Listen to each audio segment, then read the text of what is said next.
April నెల 22వ తారీఖు పునీత సోతెర్ పాపు గారి పండుగ. పునీత సోతెర్ గారు ఇటలీలోని గయోటా పట్టణ సమీపంలోని పౌండి గ్రామంలో జన్మించారు. క్రీస్తు శకం 166లో పునీత యానిసెట్ గారి మరణానంతరం పునీత సోతెర్ గారు శ్రీసభ 12వ పాపు గారుగా బాధ్యతలను చేపట్టి 9 సంవత్సరాలు శ్రీసభను పాలించారు. దేవుని కృప అపారమైనది.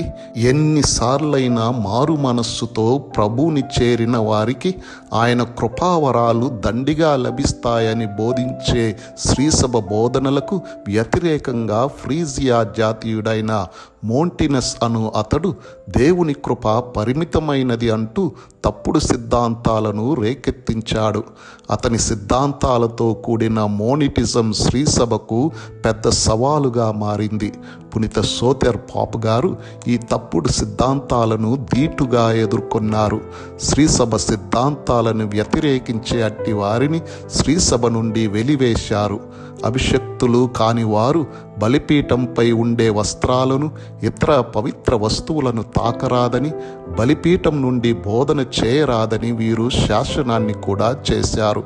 కొరింతులో శ్రీసభకు వ్యతిరేకంగా జరుగుతున్న హింసలను ఖండిస్తూ విశ్వాసులకు ఓదార్పును తెలుపుతూ శ్రమలలో విశ్వాసాన్ని కోల్పోకూడదని సోతెర్ పాపు గారు కొరింతి సంఘ ప్రజలకు ఒక లేఖ వ్రాయగా దానిని బిషప్ యూసేబియస్ గారు కొరింతి దేవాలయంలో ప్రజలకు చదివి వినిపించడంతో ప్రజలందరూ సంతోషంతో తమ విశ్వాసాన్ని మరింతగా దృఢపరచుకున్నారు. కష్టకాలంలో శ్రీసభ నావను ఒక అనుభవ నావికుడిగా, ఒక మంచి కాపరిలా సోతెర్ పాపు గారు ఒడ్డుకు నడిపించారు. వీరు అనేక వేద హింసలకు గురి అయి క్రీస్తు శకం 175లో మార్కుస్ ఔరేలియస్ రాజు ఖడ్గానికి బలి అయి వేద సాక్షులుగా పరలోక ప్రాప్తి నొందారు. వీరి బంగారు మాట: తనను చంపిన వారిని కూడా ప్రభువు క్షమించాడు.